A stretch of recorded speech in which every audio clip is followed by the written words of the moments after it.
Hello. Is Welcome Noah back. unloading the dishwasher? Oh, yes. Yes.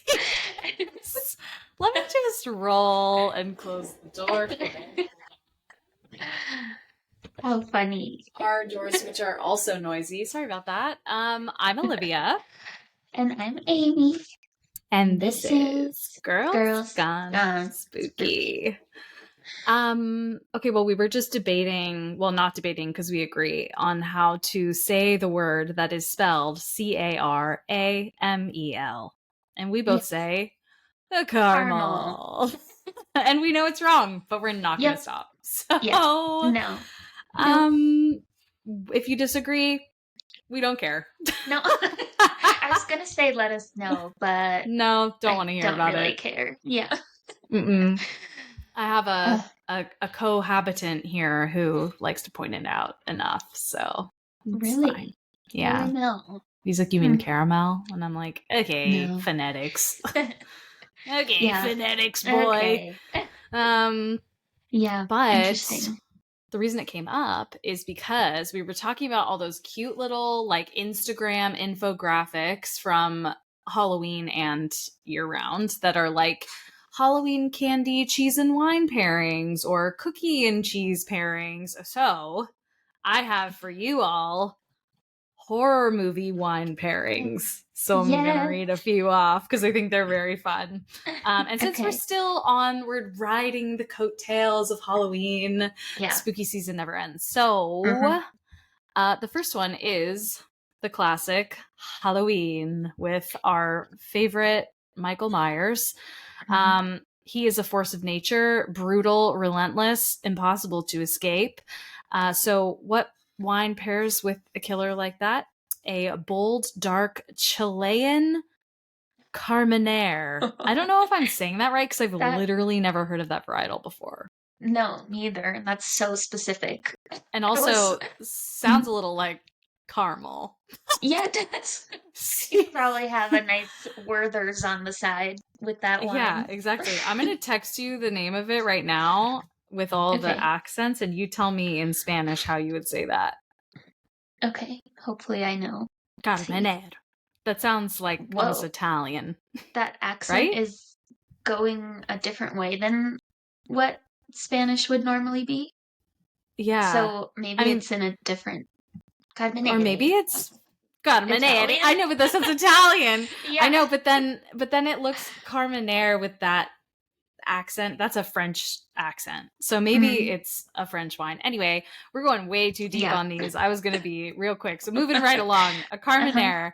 The Conjuring, which is on point for a couple of our stories today in our theme, because it is a Warren story, is a Barbera d'Alba from Piedmont, Italy, which is one of my favorite red wines. It is ripe red fruit, tart blackberry, hint of mushroom, and an eerie mix of spices and herbs. Very spooky and tense. So I love a Barbera. Of course, we can't skip Nightmare on Elm Street with our boy Freddy Krueger. This one takes us to Willamette Valley, a Pinot from specifically the Chehalem Mountains, which is in Oregon, I believe, Willamette Valley. Yeah. The wines are dark, intense, brooding, yet sharp enough to keep you wide awake. Wow. Love this, although I don't like the wine they've paired it with. Hocus Pocus, my favorite movie, is paired with a Gewürztraminer from Alsace, France. And I'm like, that sweet ass wine? Come on. Yeah, not the best. But it's fine. Get Out is paired with I don't know how to say it. This is definitely from a French word, but Pauillac, Bordeaux. It is the home of some of the world's most coveted Cabernet Sauvignons, blended with Merlot, Cabernet Franc, and Petit Verdot. They're elegant, structured, layered with gripping tannins. And then it says now, ... sink into the floor. And if you've seen Get Out, you know what that's about. And then I'm skipping around. This one's fun because the movie just came out, the sequel, Beetlejuice. This is their recommendation here, says whether this movie was your goth awakening or it's simply one of your time-honored Halloween traditions, you'll want to watch it with a glass of Lambrusco. This wine has had a recent reemergence onto the scene. You could even call it a long-awaited sequel, taking on its original form of funky, fresh, fruity, over-the-top, sparkling red wine. So Clever. This was from a Medium article done, yes, very clever. Medium article done by Louis Christensen called Your Favorite Horror Movies Perfect Wine Pairing, sent to me by a listener. So thank you. And if you want to read more, there are a bunch more. So if we didn't shout out your favorite scary movie, then check it out. Yeah, check it out. Yay. That's so cute. I love check it out. Yeah. And with that, would you like to announce today's topic since you're going first? Yes, I can do that. It is, I think, lesser known paranormal is what we were calling it, ish. Yes. So like lesser known cases of hauntings, urban legends, whatever. So yeah, I can paranormal hidden gems, if you will. Yeah. Perfect. That sounds exactly right. So my first one is also Ed and Lorraine Warren, which you mentioned, and I believe one of yours is as well. And I was surprised that we hadn't done this one because it's very interesting, and I guess maybe I can guess why they don't include this in their like top hits. But anyway, it's the haunting on Lindley Street. So, Lindley Street haunting happens in Bridgeport, Connecticut, in a small bungalow-style home that's owned by Gerard and Laura Gooden. And this is happening in the late 60s through early 70s.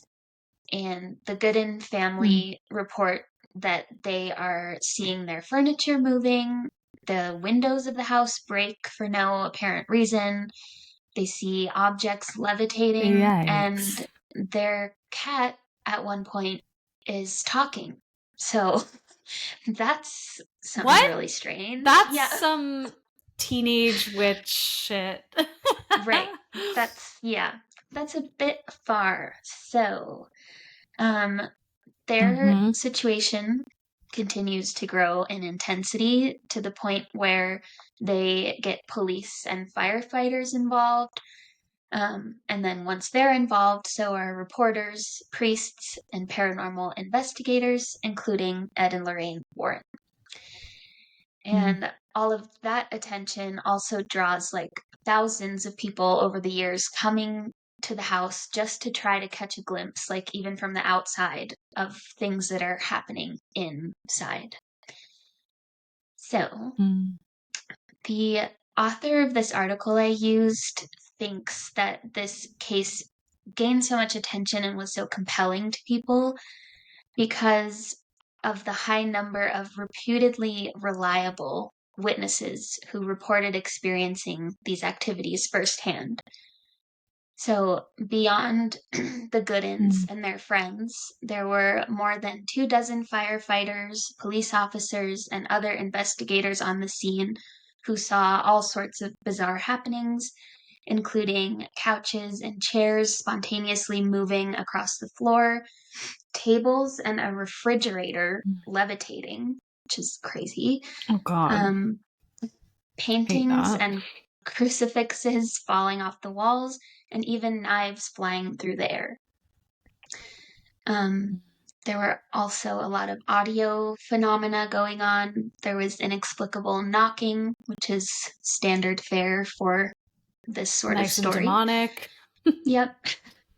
And banging, knocking, and also disembodied voices, including the one that supposedly came out of the cat named Sam, who was alleged to have said a few things, including jingle bells, weirdly, and then Oh. bye-bye is also what he would say. Oh, so that's creepy.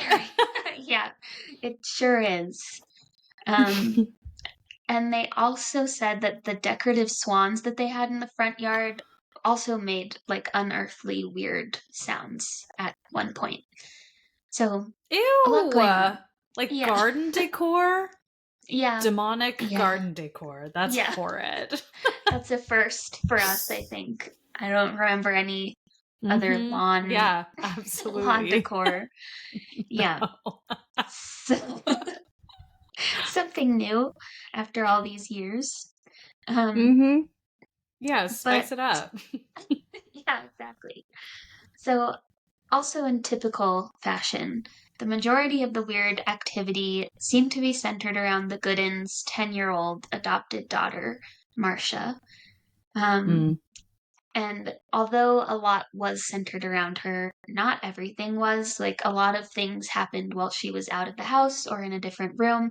So it's not just her, but she did have a lot happen. Because it's also suspicious, I guess, of Marcia, because things started happening when the Goodins adopted her in 1968. So the timing is a little strange. Yeah, and the things that were happening starting in 1968 were pretty intense all the way through 1971, which is when the Goodins first called the authorities, because the first... Wait. I was going to say... They waited 3 years to call the authorities? Yeah. I mean, would you call the police right away for a haunted house? Like, not the police, but like I would call someone, like the church maybe. True. I mean, I don't know. Yeah. Also, how did she make the cat talk? I don't know. I don't know if it was Marcia. No, I think we'll get to that. But okay. Yeah. So through 1971, because the reason that they called, which why did they wait so long, like you said, is that there was all this banging and knocking around the house, and doors were opening and closing, and things were going missing. And so they were like, do we have an intruder in our house? So they continually were calling the police because these things kept happening. And it reached a peak, actually, not till 1974, at which point the Warrens came in. Jesus. And also, the police decided to do like a full stakeout situation of the house at that point. So they conducted... They did interviews with the family. They stayed for weeks. And in that time, the police themselves saw a lot of things happening. So this is like documented in their reports and things. That what they saw were TVs tipping over, dressers moving around, window shades going up and down, and shelves being pulled out of the wall. Jesus. With no provocation. Yeah. So, this, of course, is when the press and everybody comes in. And at one point, some neighbors who claimed that they were just trying to help, like, get rid of whatever spirit is in there, tried to set the house on fire. But oh my God. Thankfully, they did not succeed in their arson. Jesus. But they went from 0 to 100 way too fast with that one. But oh my God. So after a few weeks of the police staking out, one of them saw Marcia attempting to tip over a TV with her foot. And they were like, oh, gotcha. Oh, interesting. So they were relieved, I guess, to say that it was all a hoax. And Marcia did confess and apparently gave some explanation of how she had done it all. But how is a 10-year-old making a refrigerator levitate. How is she doing things when she's not what? home? So, Yeah. I mean, maybe she did it, but maybe she was not alone, as in demon. Oh, yeah. Assisted. Yeah. By the devil. So, exactly. So, Oh my God. yeah, Oh not my a God. satisfying Freaky. resolution to anything there. It eventually stopped, and No. some people are like, yeah, it must have just been Marsha. But others are like, no, I don't know. Yeah. So, yeah. Yeah. Sort But of like a bit of a cliffhanger on that one. yes. Yeah. And maybe that's why the Warrens don't like, not that they're advertising themselves, but maybe that's why it's not on their most popular cases. Because who knows what was really happening. Yeah, exactly. Well, speaking of the Warrens, shall I Yes. go into my lesser known Warren, Yes. my Warren hidden gem? Yes. Okay, beautiful. So this is the Southend werewolf case. So I think at this point we've talked about this like at length, and I think the Warrens, my personal belief is the Warrens did truly encounter the paranormal repeatedly as they sought it out. I think they also exploited a lot of situations that were probably not paranormal and exploited the ones that were as well. So Mm-hmm. definitely like opportunists. And like Yes. no shade other than the fact that I think like they probably harmed people in the process. So a lot of shade for that. But the rest of it, I'm like, yeah, welcome to capitalist America. So some context on the Southend werewolf. So following the success of their paranormal books that they were like pumping out in the late 80s, Ed and Lorraine Warren segued into a very different arena with their published investigation of Britain's so-called Southend werewolf. Of course, the Warrens the Warrens War wins. should sound familiar to even the most Warrens should sound familiar to even the most passive of horror fans due to the association with events behind both Amityville Horror and The Conjuring. So just a reminder of why we know that name if you don't immediately recognize it. But the question is kind of like, how the heck did these like OG Ghostbusters essentially get involved in werewolf hunting? And to put it simply, the Warrens believed that their subject lycanthrope was actually a victim of demonic possession. And then this article that did the intro said, cue the music, and then that's one bad doggy, which I thought was so stupid, so I included it. Yeah, couldn't cut that. So, yeah, could not cut that. So I'm going to give sort of a dramatic retelling of this entire story. So Bill Ramsey was just one more Essex child for almost the first decade of his life. Back on one Saturday afternoon, sometime during 1952, the Southend born and bred lad was occupied in play in his parents' backyard when an icy wind swept through. It had a major effect on him. Not only did he feel nauseated, but he also felt some peculiar sensations as well.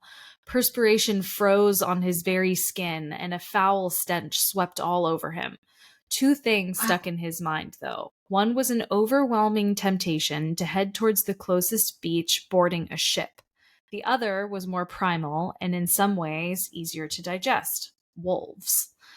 By the time the voice of his mother had managed to reach his subconscious, he had found himself close to the garden fence without any recollection of getting there. Some external voice. What is going on with me today? You just have a weird Some external accent voice. today. What the hell? Some external force had taken over his mobility and took complete control of the youngster. Ramsey had managed to uproot a hefty fence post that even his father would have had problems with, and was swinging it around him wildly. So this like kid, like suddenly like a breeze blows and he's suddenly like super Iceman strength with super strength. Yeah. Wow. And a weird obsession with wolves, I guess. So that alone may have convinced his parents to take a step back, but what he did next would get anyone to recoil. Bill lunged at the meshing bordering the garden and sank his teeth into it. This was not a small nibble, however. It was fully fledged gnawing, similar to what an animal may have been capable of. His parents could only watch on in horror until their son eventually appeared to calm down. This took quite some time, but eventually it did happen. Once he had become his regular self and whatever had taken hold of him had seemingly disappeared, both his parents emerged from the house. From the next, they left him outside, which is not funny, but it's a little bit funny.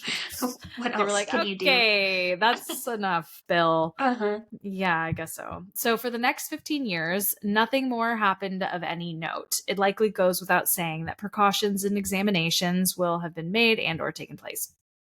By the time Ramsey had entered maturity and was halfway through his 20s, he had married and fathered some children of his own. The initial couple of years of his marriage had a similar theme. He would have regular nightmares about feelings of dread and unease. A common image would see him several steps behind her. When she turned to face him, she would flee in terror. About 18 months after he suffered the last of these nightmares, he awoke during the night and thought that he heard the sounds of something panting somewhere in the bedroom. Turns out it was Bill himself. So he was having these weird, out of body sort of experiences or projections, kind of.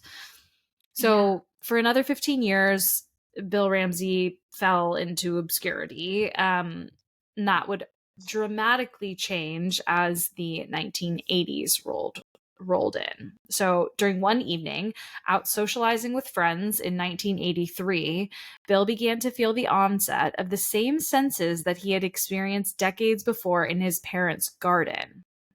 He made excuses and headed into the toilets, and once there, he saw a reflection of a werewolf staring back at him in the mirror there. Whoa. Yes. So this was just a mere precursor of what was about to happen on their way home.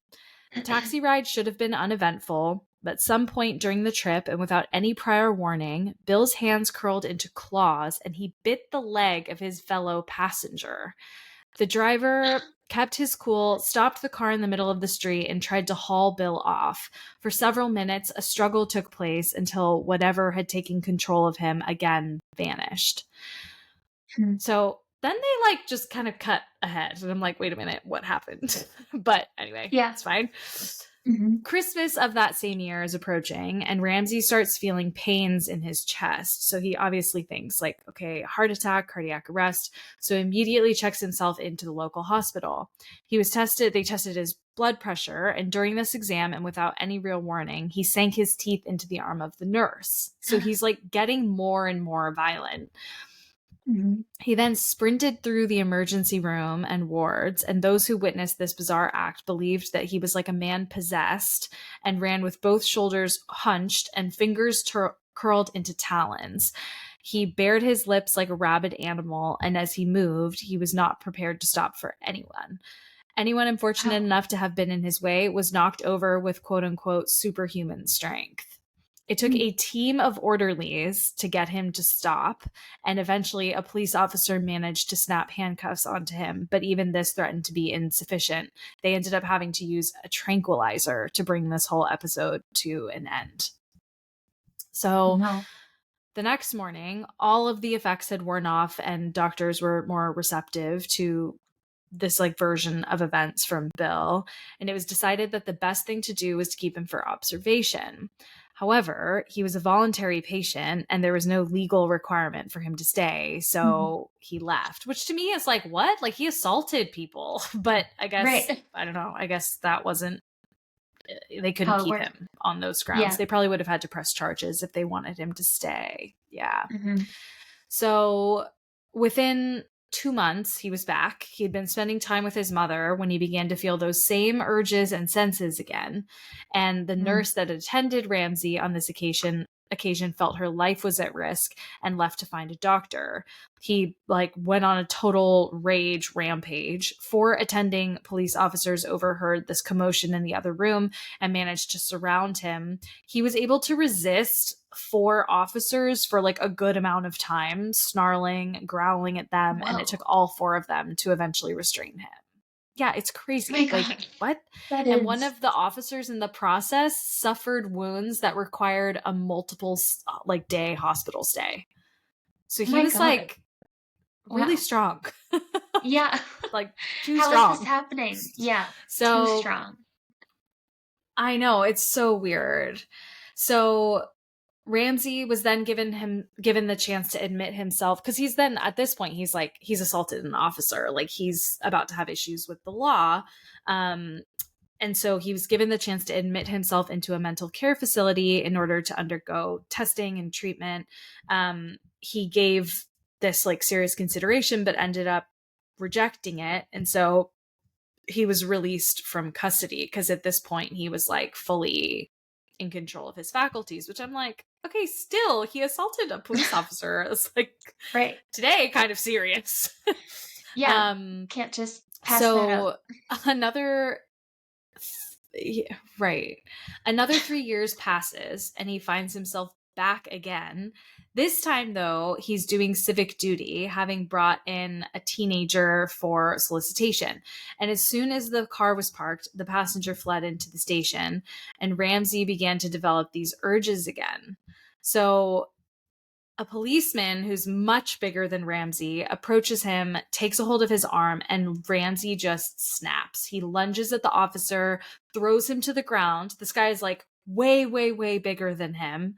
And suddenly there's like a melee. Like all of these officers, there's a dozen officers, 2 injections of a tranquilizer to get him under control. Like he's like seems to be getting even stronger, which is so like, how is that happening? So over the next couple weeks, he's sent in for a bunch of tests, doing like MRIs and x-rays, find nothing. And he's this like mild-mannered guy for the most part. So it's like, how is he descending into this like raging fit just like on the drop of a hat? Mm-hmm. So in come Ed and Lorraine Warren, of course, because they were in London at this time already and had heard about some of these events that had transpired. So a solution that local law enforcement obviously did not actively pursue, but the Warrens did, was this idea that he was actually possessed by a malevolent spirit. So they asked for and received permission to talk to the Ramseys in person. So they, during that conversation, convinced Ramsey that it's in his best interest to visit them in their church in Connecticut. And one tabloid newspaper called The People bankrolled the trip and served as a sponsor. Which is like, wow, what? Like stuff like that just doesn't happen nowadays. That's for sure. So, yeah. So around this time, his story had begun to filter into the mainstream press on really like a global scale.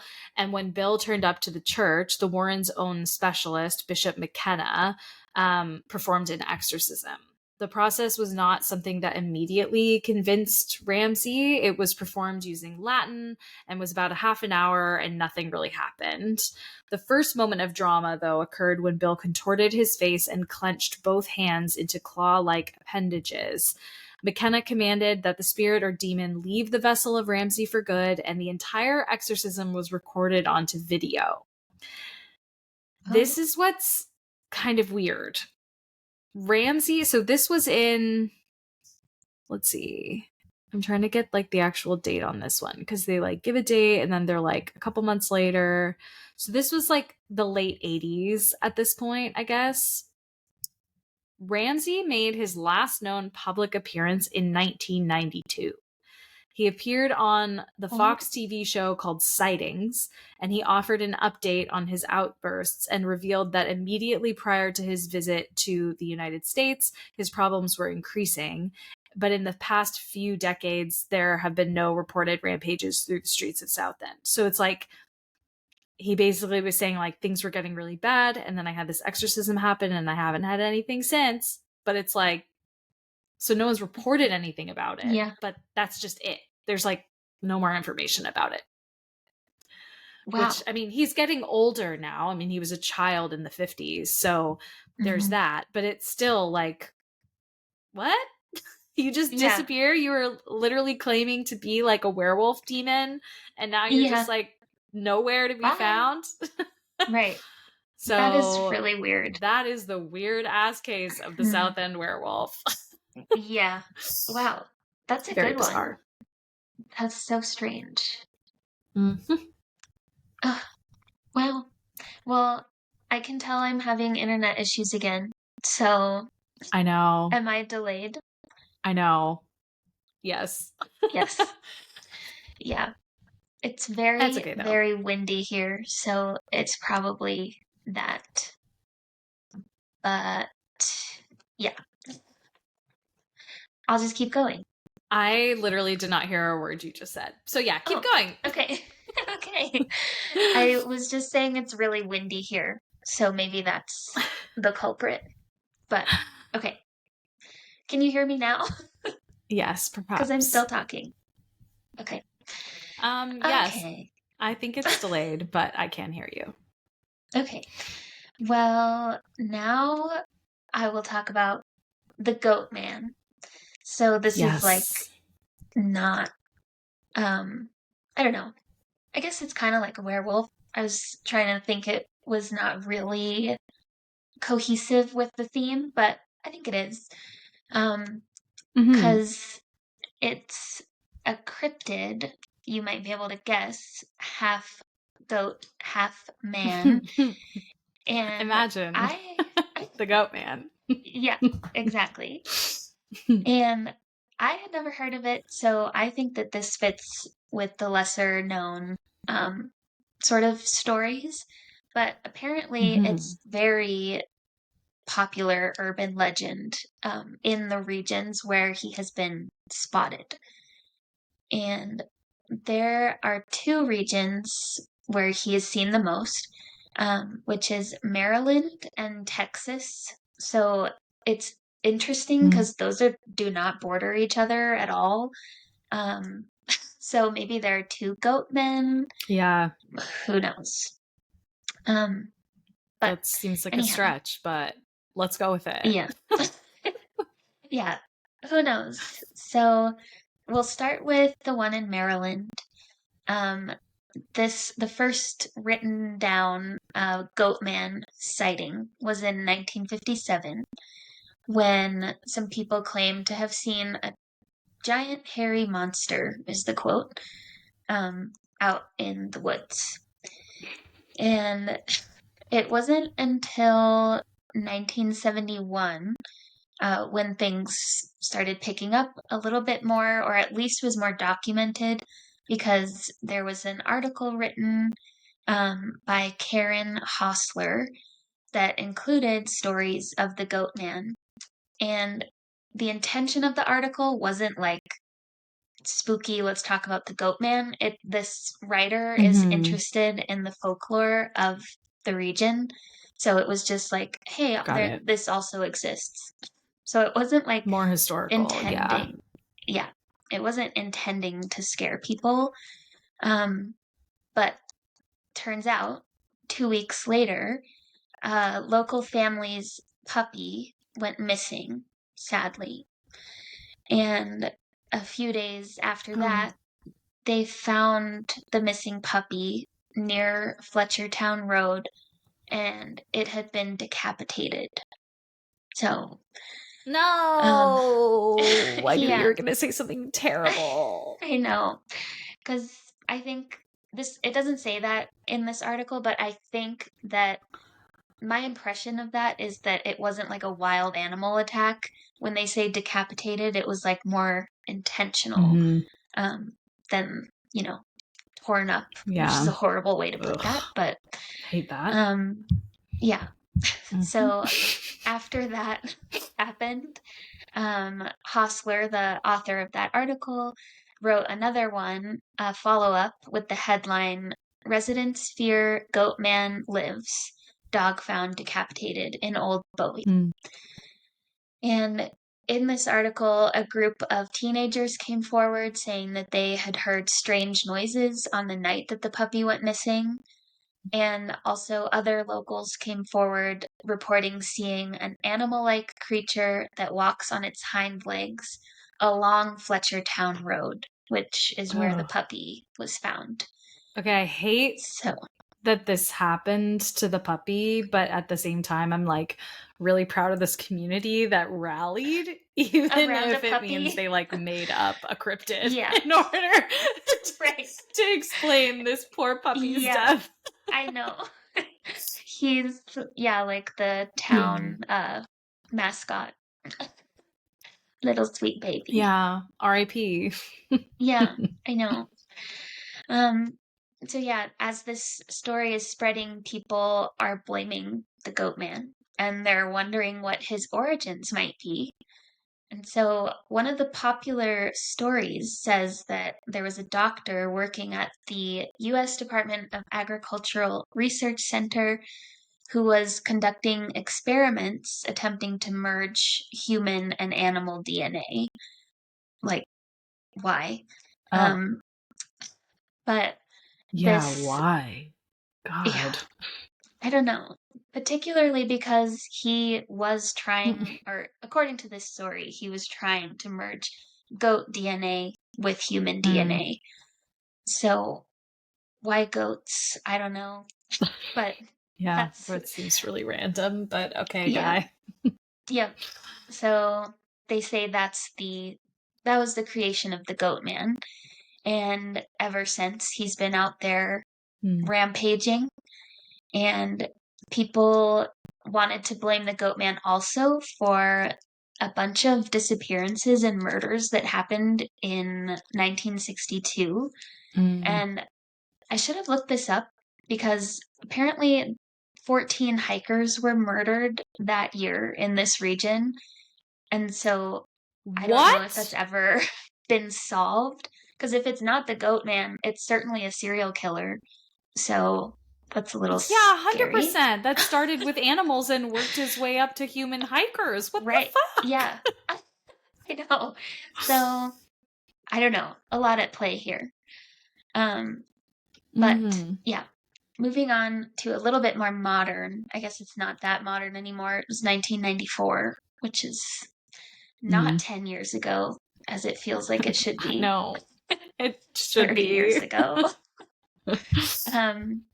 This other folklore expert named Mark Upsasnik was writing a piece for Strange Magazine, is what the journal or whatever it is was called. And I want to work for Strange Magazine. I know, same. I wonder if that still exists. I'll have to look it up. Hire us. Yeah, exactly. So in the course of his research for that article, he got in touch with April Edwards, who is the owner of the decapitated puppy back in the 70s.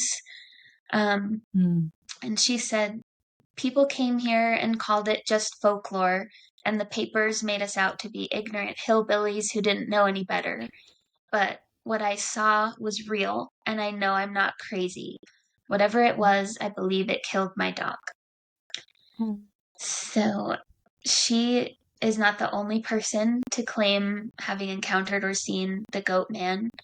In every instance that people have reported, they say that they heard devilish screams.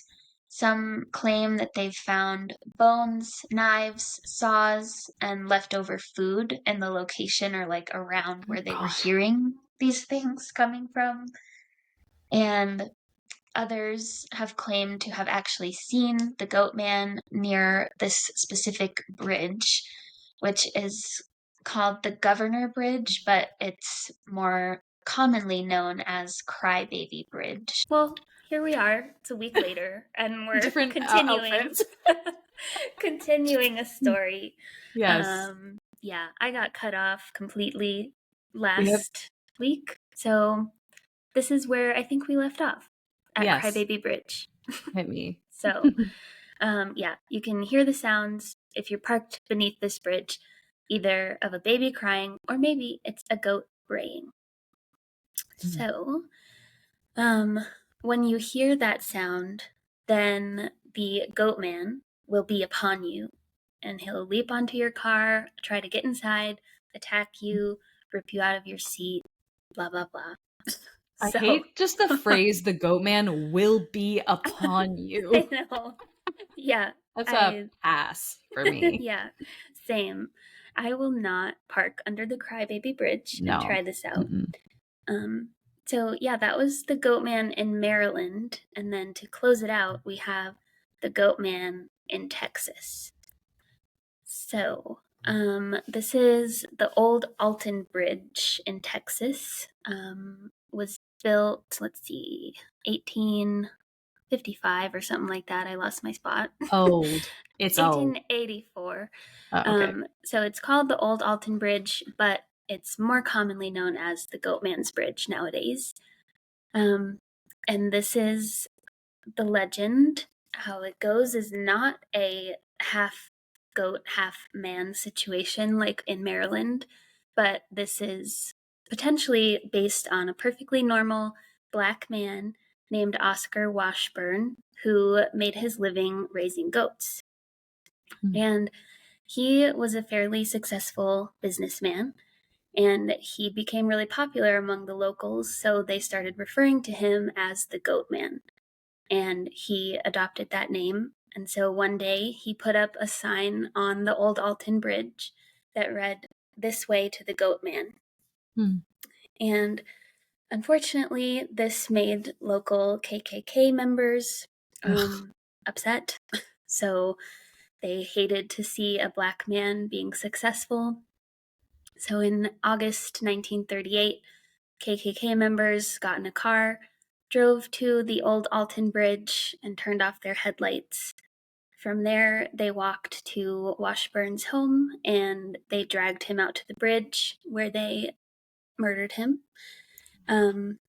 They hanged him. The story is so awful. So they hanged him, threw him over the edge of the bridge.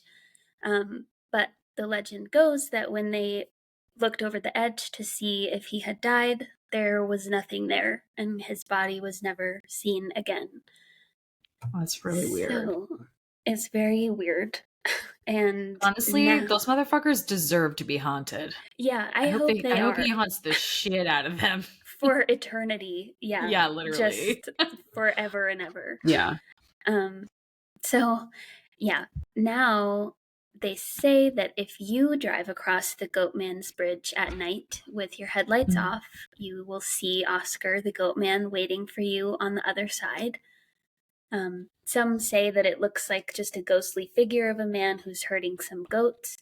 Others say that it's the Goatman staring them down, but he has a decapitated goat head under each of his arms. Spooky. Very spooky. Yeah. And then some people do, in fact, say that they've seen a half goat, half man figure and hear sounds of hooves on the bridge, or like an inhuman screaming and laughter coming from the forest and creek below, or sometimes seeing a pair of glowing eyes at the end of the bridge. Ooh, spooky glowing eyes. Yeah, glowing eyes. But rest in peace, Oscar Washburn, the Goatman. Rest in peace, Oscar. That's just like actually a really devastating story. Yeah, it is. It's the scariest story we've ever told. Jesus.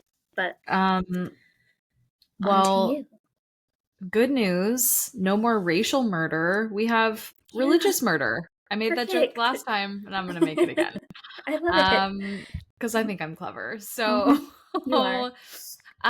We are going to be talking about, for our last paranormal hidden gem, the legend of Hex Hollow. So just love that name.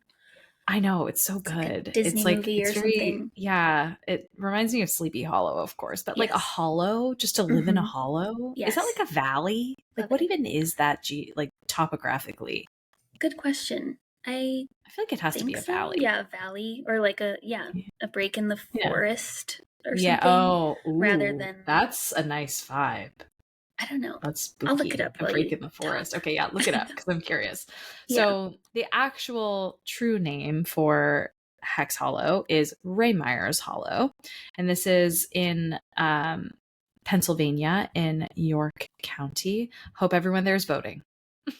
Yes. Sorry, just had to make Seriously. a plug. By the time this comes out on Friday, it will be Too done. late. But we are recording this on U.S. Election Day, so it's funny to me.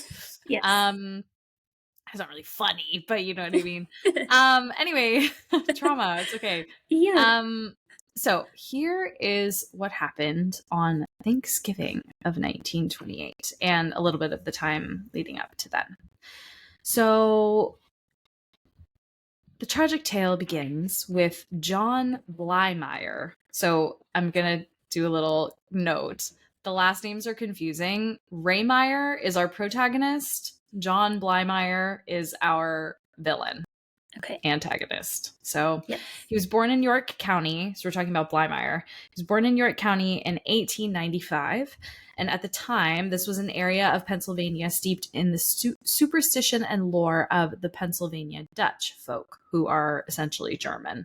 As late as the early 1900s, this part of the state held strong beliefs in witches, witchcraft, and folk magic. And many people at this time actually made a living as witches, or what they called powwowers, not to be confused with a Native American powwow. Powwow was like a religion.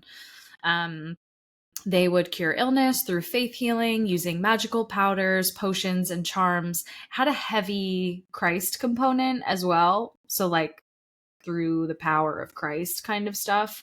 And in addition, they could hex as well as remove hexes as the situation demanded. And of course, every good witch needs a spell book. And for the powwower, that book was The Long Lost Friend, written by John George Homan. Now, I did not read the fine print of this the first round, so I'm actually glad we're re-recording this part. There is a like snippet. There's like a photo of the front of the book, which is like clearly reprinted. It's like very modern looking. And then there's a scan of one of the pages, and it says powwow, quote unquote, recipe for ending pain. And it's like, to alleviate pains. I'm just going to read a little excerpt. Yeah. Our dear Lord and Redeemer Christ suffered much boils and wounds, but never had them something. They fester not, they pester not. Neither do they ever separate. I don't know what that means. Anyway, on and on. It's all just like they're like stories, like they're spells, but they're stories. And then like here's another one. To stop the blood, and the is underlined. I don't know why. So I don't know like what blood, but the blood, obviously. The blood. And then there's another one below this is another one to stop the blood. Okay, whatever. All right. And this is all it says. Christ's blood healed all things. And then there's like a crucifix. And underneath it says repeat 3 times. I'm like, wow, what? This is like the Bible. This isn't, I would argue, not a spell book, but you know what? Right. Whatever. They were believed to be witchy, and that's fine. Okay, so locals describe Blymeyer as a simple man who's been suffering from essentially a lifetime of poor health and bad luck. He regularly experienced bouts of real and imagined debilitating illnesses and had nearly constant headaches. His first child, a boy, died within 5 weeks of being born. A second child, a daughter, was born premature and lived only for 3 days. Eventually, his wife divorced him, and he lost his job as his health worsened. He slowly became convinced that he had been hexed, which, like, I guess at the time, fine. Mm-hmm. He knew the curse could not be removed until the identity of the one who cast the hex was discovered. So over several years, he consulted more than 20 witches, but none could help him. So he makes his way to Marietta, which is somewhere in Pennsylvania, and we meet Nellie Knoll, who I don't know why she gets dubbed Nellie Knoll. Her real historical name is Emma Knopp, spelled Knopp, but we're going to call her Nellie Knoll just because that's how everyone refers to her. She was well into her 90s, which is really impressive for the late 1800s. Mm-hmm. She was a witch with a very formidable reputation. Through 6 different sessions, Nellie teased out that a powerful spell had been cast on Blymeyer. Noel explained the spell, as Blymeyer had expected, was the cause of his bad health and horrible luck. Noel even identified rival witch Nelson Rehmeyer as the villain who had hexed Blymeyer. At first, Blymeyer refused to believe it, as Rehmeyer had always been kind to him. Not only that, when Blymeyer was 5 years old and suffering from something locals called apnema, which is like a wasting condition, it's basically a form of malnutrition, more likely now that historians look back on it, Rehmeyer had cured him. So he had like healed him as a child. Yeah. And when Blymeyer turned 10, Rehmeyer actually became his employer. He employed Blymeyer to dig potatoes for him for 25 cents a day, which was at the time a very decent amount of money. We have a visitor. So to prove it, so he's like, I don't buy it. He's like been nice to me. He's helped me in the past. She's like, I'll prove it. Take out a dollar bill and stare at George Washington's picture. So he did, and he sees Washington's face dissolve into that of Rehmeyer. And Nellie says, oh, well, that's confirmation. That's who did it. I don't know why that for her was confirmation, but anyway, he bought into it. And he was like, she's like, look, to break the curse, you have to steal Rehmeyer's copy of The Long Lost Friend and remove a lock of his hair. And then you have to bury those items 6 to 8 feet underground. So Blymeyer's like, bet. Which, like, we need to, like, challenge authority more, Blymeyer. Just a little bit. Yeah. Just a little. So Blymeyer knew that even though he was 60 years old, Rehmeyer was, like, a burly dude. He was, like, 6'2", strong guy, powerful physically and magically. So he also knew that Rehmeyer wasn't going to just like hand over his spellbook. This is his livelihood. This was his whole identity. So he enlisted 2 other people who he had befriended, John Curry and Wilbert Hess. Mind you, these are teenagers, all 3 of them, Blymeyer included. They're like young, like 14 to 18. That's not what I was picturing. No, I know. I was thinking like a 30-year-old. No, these are like children, essentially, which is what makes this like extra dark. So on Thursday, November 27, Thanksgiving, under the light of the full moon, Blymeyer and his 2 accomplices drove to Rehmeyer's weathered 2-story clapboard farmhouse in Stewartstown, Pennsylvania. I'm not going to go into everything that happened, but essentially they're armed with weapons, like crude weapons and rope. They demand he surrenders his spellbook. He refuses. Fight ensues. A lot of brutality. Rehmeyer ends up dying from blunt force trauma to the head, or so they think. This fatal blow occurred at 12:01 a.m. on Thanksgiving Day, and that's according to accounts from the boys. I'm calling them boys, not men, because they're literally children. The babies. As well as one other interesting thing, which we'll get to in a minute. So the men then ransack the house looking for the book. They never find the book. And so they're like, well, next best thing, douse the house in kerosene and light it on fire, including Rehmeyer's body. Like the disrespect. So he believes the curse is finally lifted and all evidence of the crime is about to be erased. The boys flee.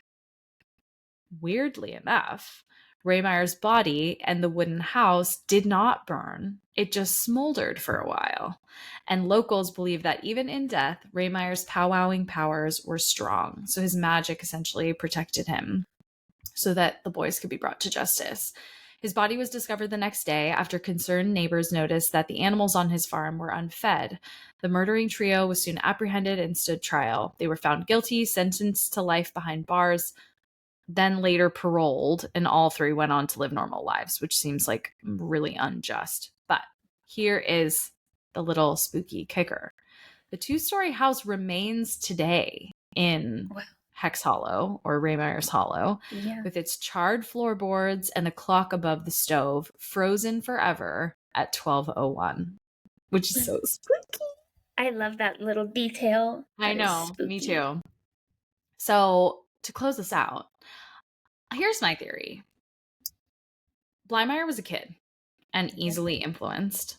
I think Nellie Knoll, aka Emma Knopp, was the real villain of this story.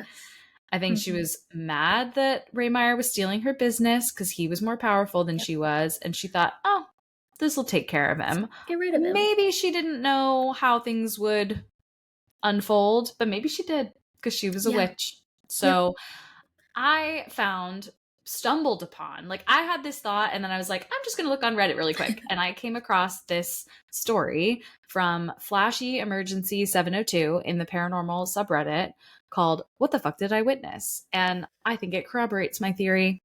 Okay. So they say, I live in Pennsylvania and there is this creepy house called in Rehmeyer's Hollow where a murder took place in 1928. One afternoon, I was hanging out with two of my friends and we pretty much just weren't doing anything. This was about 4 years ago and we were bored teenagers. So I mentioned checking out the house and they had never heard about it. So I show them the backstory on Wikipedia and they were down to visit it. So when we get there, it's still pretty light out. It's about an hour away from where we lived. We looked around, imagining where everything took place and just talking about the history of it, kind of creeping each other out. If you're from Pennsylvania and know this place, you know that they put up security over the years. So we were being respectful and we're just admiring the property from a close distance. Once we decided to leave, my friend backed out and went the wrong way. So he ended up coming to a dead end and had to back up into someone's driveway in order to go back out the way we came. I was in the back seat and had my head had turned to look out the back window to make sure that he was good, not going to hit someone's trash cans. And out of nowhere, I see this woman, long black hair, piercing black eyes, and a white dress, staring at me and keeping eye contact in the doorway of this random house. I turn around and am freaking out with tears in my eyes. I look back and there's no one there. I had to have looked away for 2 seconds maximum. My friend who was backing up told me he didn't see anything, and my other friend was looking down at his phone, so he clearly didn't see anything. I somehow was the only one who witnessed her. I have never felt fear like that before. The way she was looking at me will never leave my mind. And I don't know if I just saw a creepy woman or something paranormal. Whatever it was still haunts me to this day after years. I think it's Nellie. Yeah, for sure. Like 100%. It was her. Old woman with long black hair and a white dress. That's so classic witch. Yes, classic witch. Classic Nellie. Yeah, classic Nellie. And that's Hex Hollow. And Paranormal Hidden Gems. Yeah. So thanks for bearing with our costume change. Yeah. Well, it'll feel like no time at all to our listeners, which is great. Yes. Thank you so much for listening. You can follow us on social at Girls Gone Spooky. You can DM us or email us at girlsgonespooky@gmail.com. Really whatever you want. Scary stories, requests, fun facts about spooky things. We like it all. Please rate and review the pod if you like it. And we will see you guys next week. Until then, stay spooky. Stay spooky. Bye. Bye.